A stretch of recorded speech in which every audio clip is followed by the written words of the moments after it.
Maybe we should start. You know what we might do?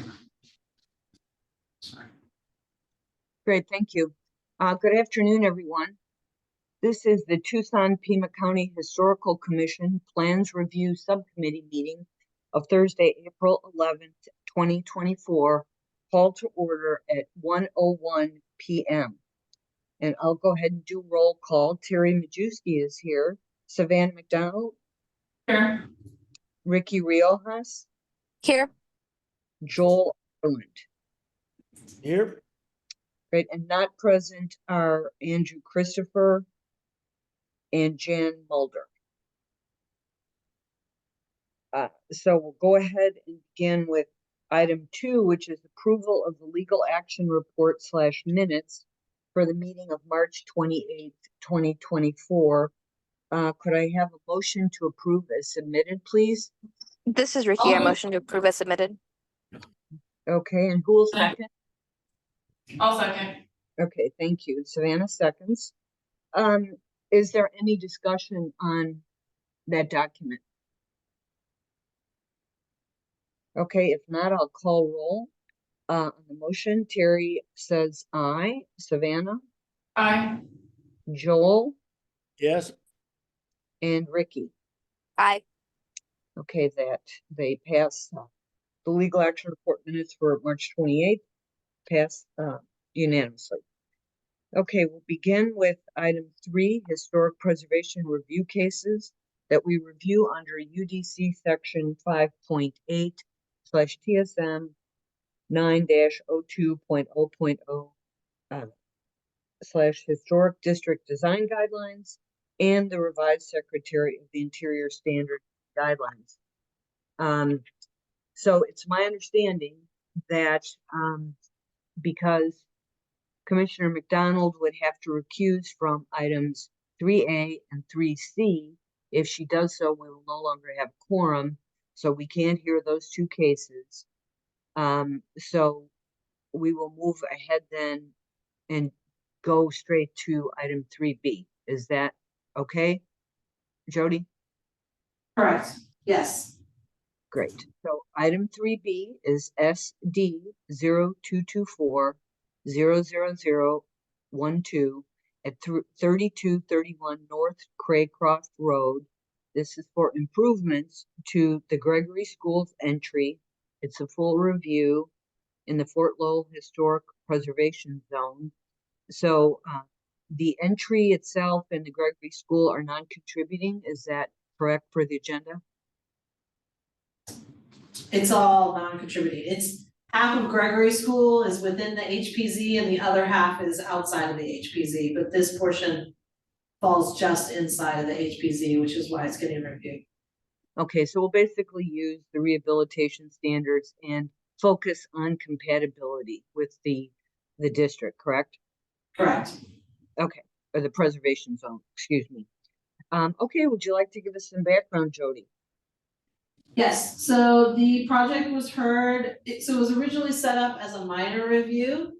And when Michael and the advisory board and I believe PRS were out to do the minor review, the Fort Lowell Historic Zone Advisory Board passed chair and the chair concurred that the project should be a full review. So we worked to schedule it. It was heard as a full review on March 25th by Fort Lowell. They made a motion to approve the project with the following conditions: that the color of the proposed split rail fence be toned down from white, that the surrounding tree limbs are integrated with the proposed wall, and that an informational update be forwarded to the board after the plans review subcommittee review. The motion was seconded and the motion passed with a vote of 4-0. Okay, thank you. And so who do we have here to present on the case? Today, the designer, Rory, is here to present. I'm gonna share my screen for him. Jody, I was going to suggest that maybe we start with the plan view, just so people can see, understand its configuration. And they have copies of everything. Oh, do they? Okay. Yeah. All right. But let me pull that up and then I'll So, show- And Jody, you have Roy's full name and details, correct? I do. Okay, Maybe while Jody's getting that going, I would introduce myself to the extent that that's helpful for you.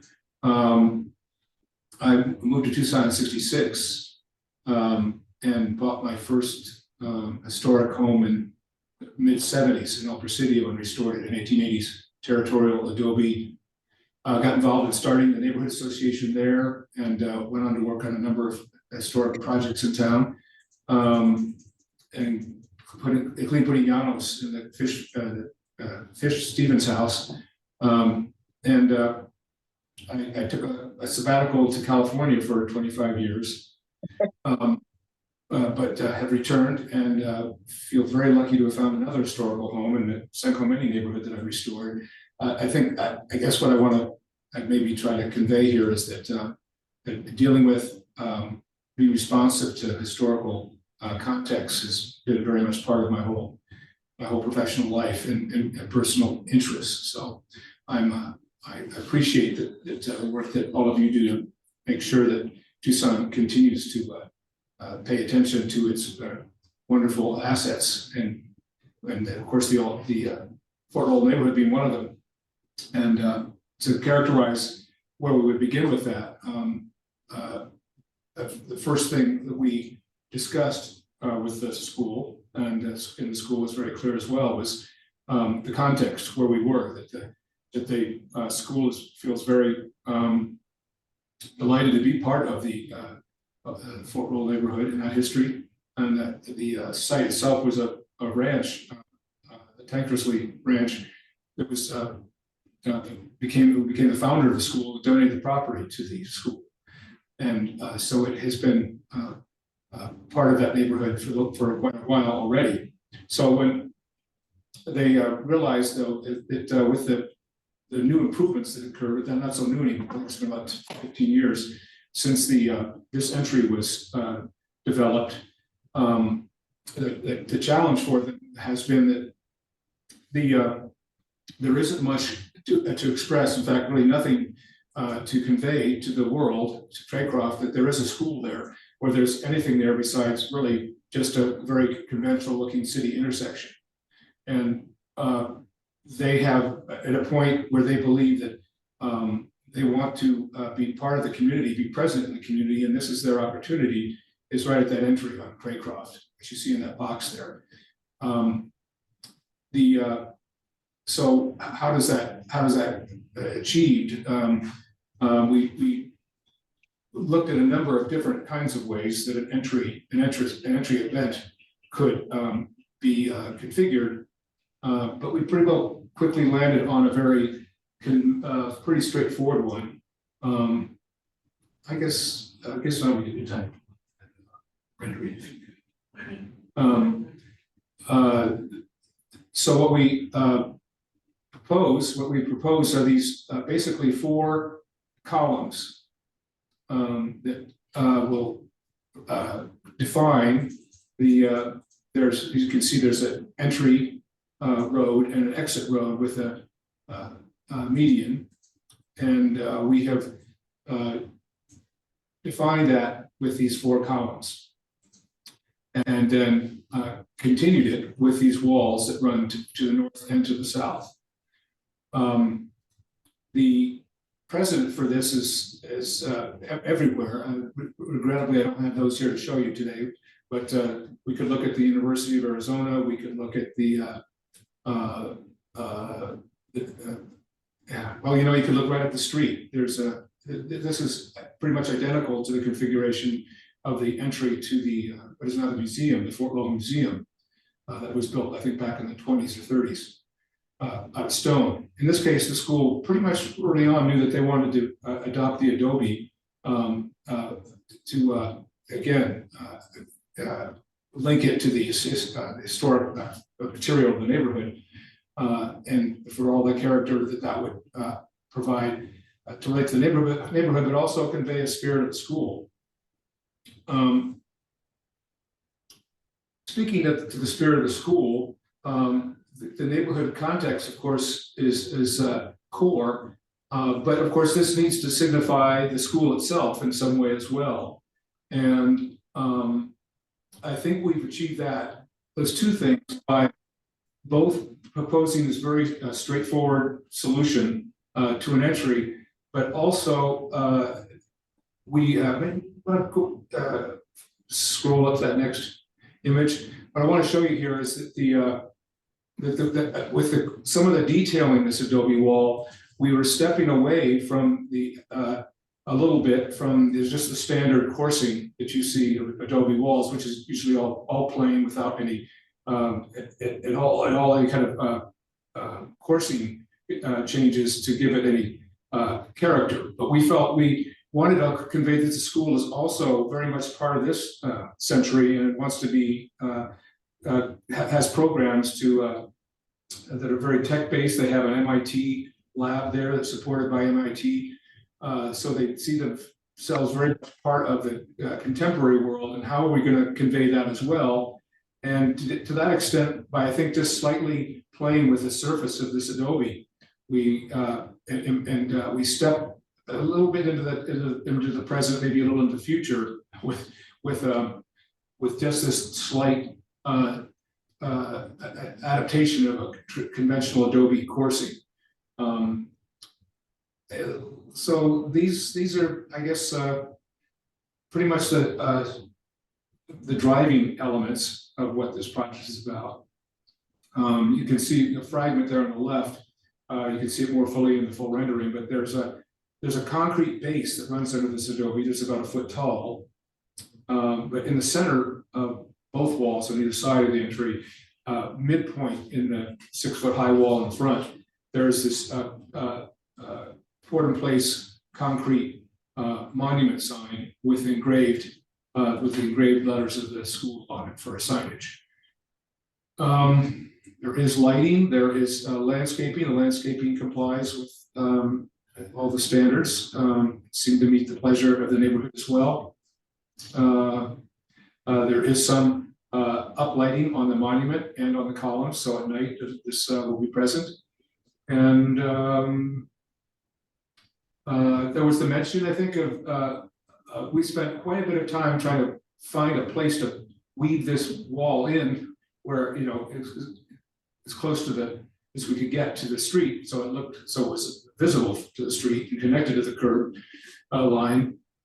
But we had to weave around all kinds of things, including trees. So in some places we have created some openings in the wall to let the branches of the trees actually push through rather than take any trees out. So we are not removing any trees. We're adding some additional trees, 5 or 6 of them as well. I think that gives a pretty good overview. Of course, I'm on what your concerns are and see if I can satisfy anything that you feel is not enhancing the neighborhood, because certainly that's the point. We want this to be as much a value added to the neighborhood and to the city as it is to the school, and believe now that having this presence on Craycroft will do that. It's clear now that something's happening there, and we hope that it feels like it's been there and will always be there at this point. It makes sense there. Hope you do too. Okay, well, thank you. We'll go ahead with some questions. Who would like to begin? This is Ricky. I have a question. So, in the comments that we got from the Fort Lauderdale Historic Preservation Zone, it said that the surrounding tree limbs are integrated with the proposed wall. I don't see in these that there's any, like, you're respecting the trees that are there already and you're only adding. Do you know what they meant by making sure that you were integrating that? Were you intending to, like, cut down part of the trees? No, what we don't, until we get there and lay it out entirely, we're not certain about every possible interface we might have with an existing tree or tree limb, but there is one that we do know we have. It's going to be interfacing with the wall, and that occurs. It doesn't show up in this rendering. It shows up in the plan if you would like to see it. But right to the right of the far right column, that tree that you see right behind the wall, one of the branches does extend past the face of the proposed wall. And rather than remove that limb, we're actually creating a slot in the wall so that that limb can pass through it. And I think they were pleased to see that we were, responsive to what's there, the trees that are there, rather than casually lopping things off. But the plans already represent that, The plan does, you can see that slot. so why is there a condition? Oh, they're thinking if there's any others, like I mentioned, they're not, until we get out there and get everything located, we won't know for sure, but if there are, we're gonna attempt to resolve, they wanna make sure we attempt to resolve it the same way we resolve this one. It's not uncommon for the advisory boards to just Reiterate, yeah. it's right here. What page are you in? What page are you on? 5. I just see a break in the right side. Okay, are you bringing that up to show that, Jody? In theory, I'm bringing that up. 5 of the plans, right? Mm-hmm. Some of them are named 1, 2, 3, 4, 5. It's just the 5th sheet in the PDF. Oh, okay. There, you can see it there. So where do you? Just to the right of the far right column, It says protect and click, yeah. yeah, right Oh, this behind one it, here. protect in place is what we're calling it there. That's a slot left there to let that tree pass through the wall. So the pedestrian entrance is on the right, on the left side? Yes, yeah, there's no sidewalk or anything There's on no that side, sidewalk. it's only on the other side.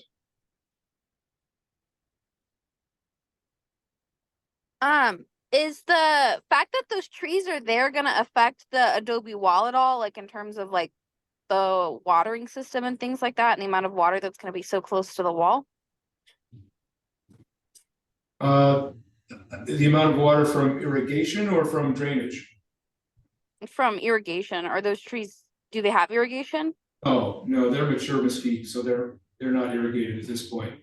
And we won't be doing anything deep, disturb any root systems or anything. There's no threat to the trees as a result of this wall. Well, and it has a concrete base, doesn't it? Yeah, So I think that will help any drainage or water issues. And it's probably stabilized adobe, yes?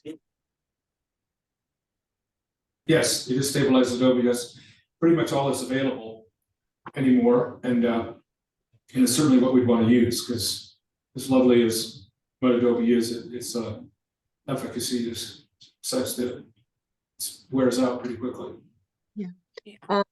Does that answer your question, Ricky? Yeah, it does. I don't have any other questions. Okay, Savannah, did you have any? Yeah, a few, I guess I'm interested to know more about this wall that's being removed with the opening in it and the lintel and everything. Is that not a historic No, remnant? school built that back as an attempt to have a sign somewhere. It's in the drawings, but that's new, that's It not was on historic. the plan you're showing, but it's, Yeah, you Oh, can see, they you had can see that pictures little here. corner of it there. yeah, It was built as part of this entry, a little bit of a entry years ago, about 15, 20 years ago. all that gets removed. Yes. Yeah, that's the extent of what is there now, yeah. Okay, any other questions, Savannah? I guess another question, I didn't see what all the heights were of all the elements. The lower walls in front are 6 feet high. And but there's an intermediary wall that's starting at the column and projecting to the left and right of columns. It is 8 feet tall. So this is 6 feet, That's yeah, majority of the wall, that's 40 feet of that wall is 6 feet high. and then there's something, Right, yeah, from there to there, it's that spot right there, there's an 8 foot high, it's gonna just step down, which is, and your columns, the columns are 10. and Did, Just so you know, again, I had some pictures, but we couldn't get them up here for you today. We actually had a full-size mock-up of these columns built on site before we went ahead with these portions, because we wanted to make sure we were finding that Goldilocks spot of what the size of those columns should be, so that they were big enough to make sense given the scope and scale of this intersection, to not look like they were meaningless, but not too big to look overly monumental. So scale wise, we were from the mock-up, we were able to deduce that we were on the right track, and that the scale was accurate for this very large intersection that we have here to contend with. Does the And that was the most important concern as part of the neighborhood. And I was so, going to ask about the advisory board. Did they comment on the height at all? I mean, I know that there are restrictions for residential front walls, but That's why they made it from a full review, or from a minor review to a full review, because of the height. But then they were okay with height. They did, yeah, if you saw that one email. They did have comments about the color of the rail. oh yeah, I mean, that's, so you could see, what we also wanted to do was try to convey the whole school site to the street. So it's understood what the kind of what the domain of the school actually is. The property extends both to the left and to the right, many yards. And we thought the way to achieve that would again make sense with relating back to the original use of the property as a horse ranch, that we would use that split rail system to do that, which they really also really liked, and I was happy to learn, but they were not as delighted with the kind of traditional white that is those are painted. So we determined that we could tone those down into a kind of a neutral mid-tone, and that's what they want us to come back and review with them after we choose that color. like a tan or a gray. Yeah, I think, yeah, probably a tan zone. And so that would be a minor review? It wasn't even a minor review, it was just that they were clear about that. They didn't want to throw it back in the review process, they just wanted to be alerted. I think the wording is in their notes there. But it's just, it was not, they did not feel it was going to require An informal update. informal update. Thank you. I guess that that's after this PRS review, so. Yeah, well, it would be after, but Maybe that could just be a staff review, the color. Yeah, that's fine. You can just, note what color, like a tan or a dark brown or something like that. yeah, who knows, we might, that's a good point. And Well, then you know, Clearly, in the it's like, in their sorry, motion. Kate? It's clearly in their motion, so I think we could just restate that in our motion that we agree, or put in similar wording. Savannah, did you have anything else? Nothing else, thank you. Okay, Joel, did you have anything? No, I'm fine. Okay, and I was just gonna ask about the color of the split rail fence, but we've discussed that. So, if there are no other questions for the applicant, or Jody, if you don't have any other things you want to bring up, is there someone who's willing to make a motion?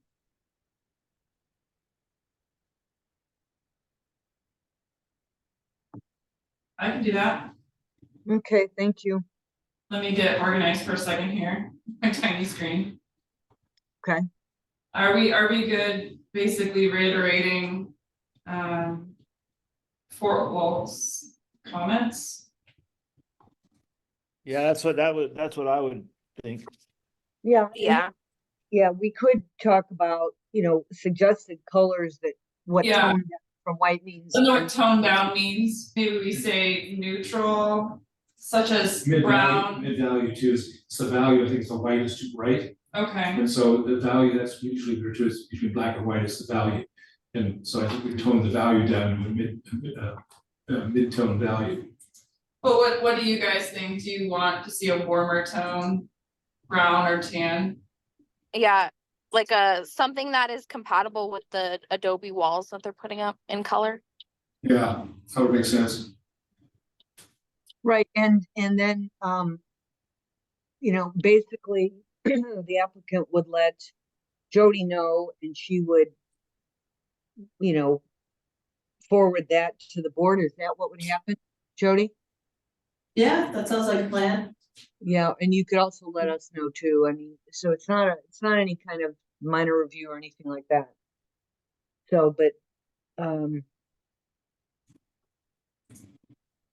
and maybe it's, instead of just saying, and that an informational update, be provided to staff and forwarded to the advisory board and PRS or something, if that works.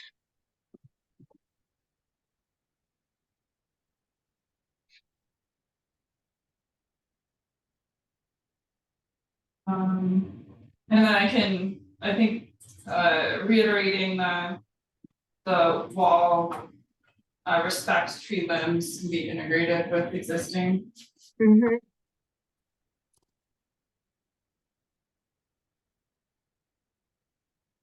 Okay. Okay, sounds good. Go for it. All right, on the matter of SD 0224 00012 at 3231 North Craycroft Road, the improvements to the Gregory Schools entry. I move to recommend approval of the project as presented, including the following conditions: that the color of the split rail fence be neutral tone compatible with Adobe walls such as tan or brown, and that the wall respects existing tree limbs and integrate with the existing trees, and that the staff provided informational update to the advisory board and PRS once a color is selected for the rails. Great. Is there a second? This is Ricky, I'll second. Okay, thank you. Is there further discussion on the motion? Okay, if not, I'll call roll. Terry says aye. Savannah, Aye. Joel, Aye. Ricky. Aye. Great, thank you. So it passes unanimously. And so sir, do you have any questions for Jody on the next steps?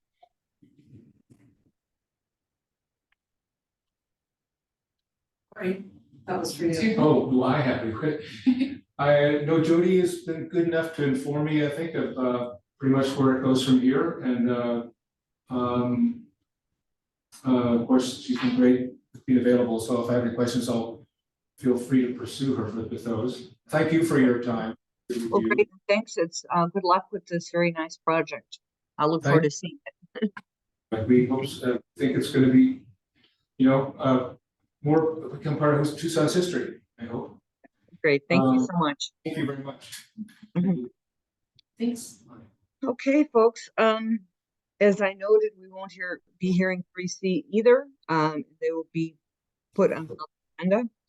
And so we'll move on to item 4, which is Task Force on Inclusivity Report Recommendations for A, discussion on practices for naming of city and county owned physical assets. No report. Item 5 is current issues for information discussion. 5A is minor reviews. Jody? Yes, we had a minor review this morning for a new roof at West University at 528, I think, northeast, always want to call it East 4th Street. And Ricky was available for help along with Rick McDonald, who is the chair for the West University Storm Center Advisory Board. Ricky, did you want to add anything? Only that the roof was gray. They're switching the color, so now it's just gonna be a brown. It still fits into the neighborhood. Okay, thank you for doing that review. I have another roof coming up that I'll try to schedule for next week, early next week. in Barrio. So it should be another quick and dirty. They're pretty easy, they're just really, you're looking at them. It's mostly like just. Yeah, asphalt for Color asphalt, change. yeah. Is anybody available in the early, like Monday or Tuesday next week? Yes. Oh, Ricky spoke first. Okay, thank you, Ricky. I can't do 9 to 10 a.m. on Monday, but I can do Tuesday or any other time on Monday. Okay. I will work on getting that together, thank you. Perfect, thank you. So we'll move on to item 5B, appeals. Are there any appeal updates? We have no appeals. Okay, thank you. Okay, item 5C, zoning violations. We continue to work with applicants to address the zoning violations and bring them forward as needed. Okay, and item 5D is review process issues. And I just wanted to start by asking Jody, we're going to get that topic, the cheat sheet topic, at some point when you have time. You said you were going to do a draft. Yes, I will tell you, not this week. Probably when Oh, Michael. no, that's fine. Probably when Michael returns and it settles down a little bit. It's been a kind of hectic week, so. Yeah, well, I wasn't expecting it. I just didn't want it to fall off our radar. And I wanted to mention PRS members that I did get a letter from the Tucson Historic Preservation Foundation drawing attention to their displeasure with several cases that we did. And I am writing a response to that. And Jody, would it be okay if I send to you and PRS members along with the letter to see if they had any thoughts on that once I draft a response? No, I don't think that that's a problem, for, asking people to comment on it. Do bear in mind that you are your own separate independent entity. And so your review is not contingent on the review that the advisory boards make. And so it is, your prerogative to make the determination or recommendation that you make. The only thing, and Terry and I talked about this, that, should be considered is being consistent. That's the most important thing, is that you're consistent in how you review projects, for consistency with the Secretary of the Interior standards. You don't want to say no to something and then the next week say yes to something that's the same exact thing. But just bear that in mind, you are your own independent entity. I do not feel that you have been overly permissive. Some things that the neighborhood finds significant is not necessarily something that PRS finds significant. And ultimately, both recommendations are taken to the director, and that's how the decision letter is issued. So both recommendations are taken into account. Did he cite properties that are in the Fort Lowell neighborhood? Yes, he did. Yes, he did. Oh, okay. He cited the one that was not 5301, it was the one next door, but the Kaylin Norgood property that was the infill construction. And that one, which was recommended for approval by the advisory board and recommended for approval by PRS, and then the advisory board opted to appeal it to mayor council, and mayor council upheld the appeal. He cited the blog row on Oracle, which is the Notel Motel slash Deanza Motel and the Dawn Motel with the new construction in between. And he cited. Wasn't that a courtesy review? No, that was a formal review, yeah. And then. Also, What was go ahead, the sorry. other? Oh, sorry, there was a third one and I forget which one it is. Okay, probably. I don't have it handy right now. I have the printout in some safe location to work on. Now here, is this it? Hold on. One is the Milagro. Oh, Chicago, the Chicago store. Right, right, and that was the one, go ahead.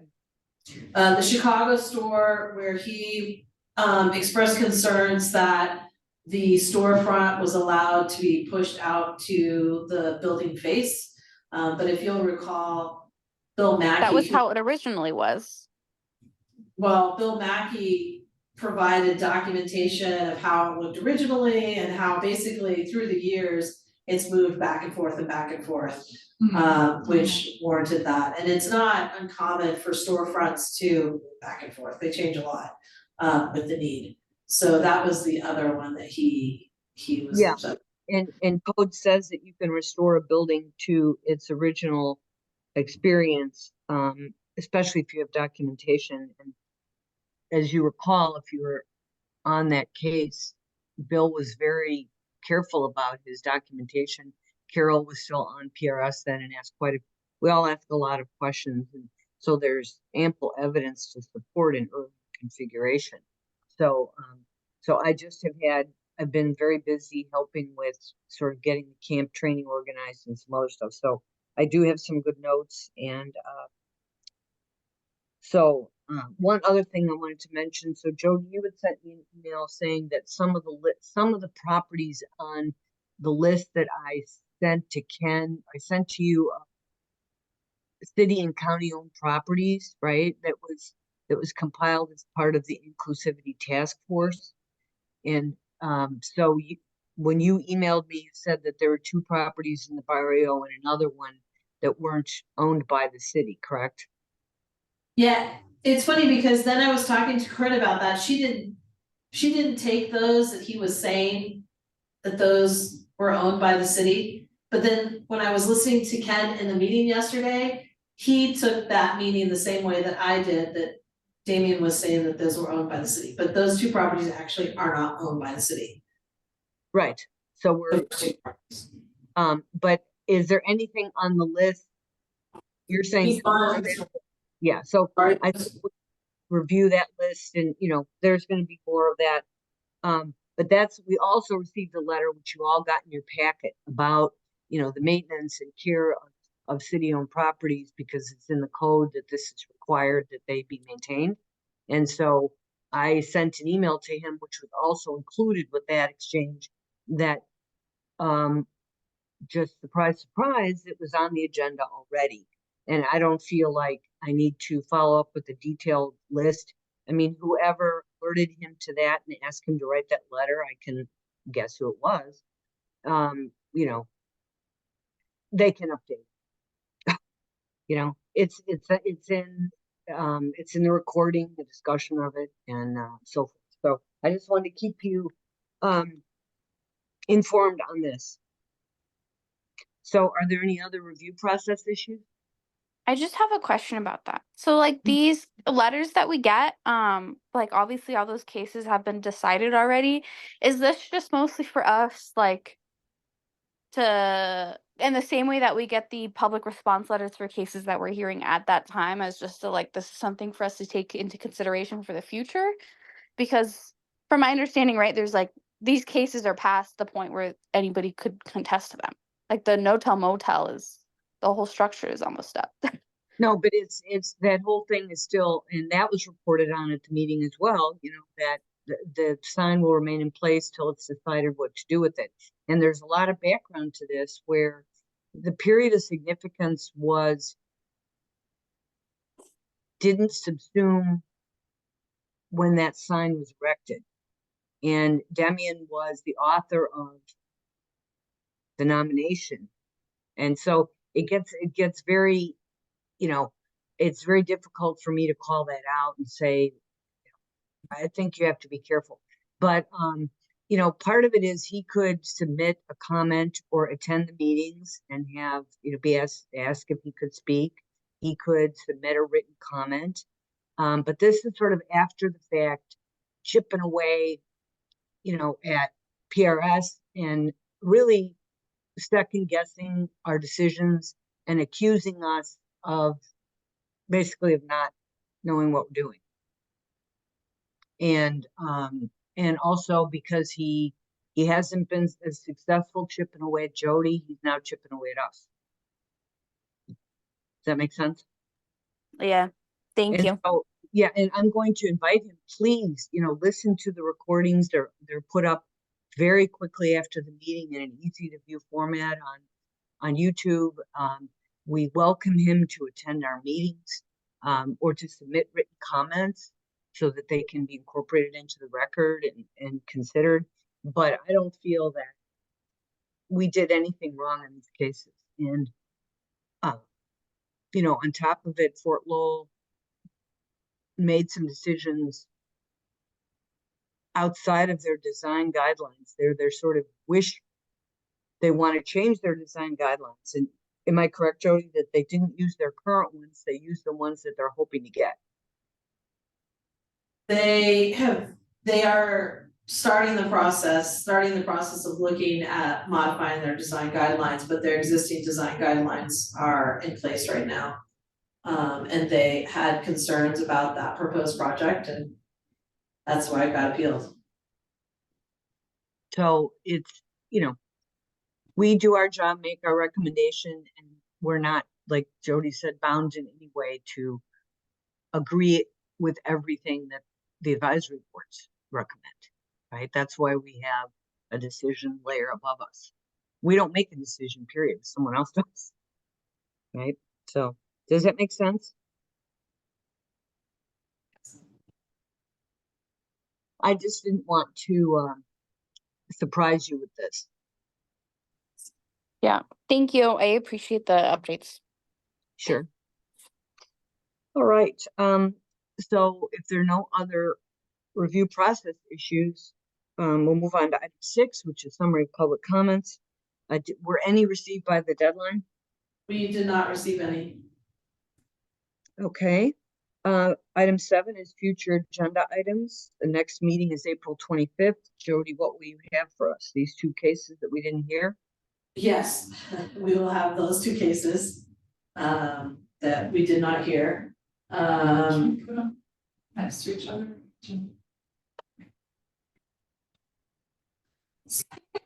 Just so I have to leave and come back and. You just go right there. You're like literally right there. I will. Yeah, I know.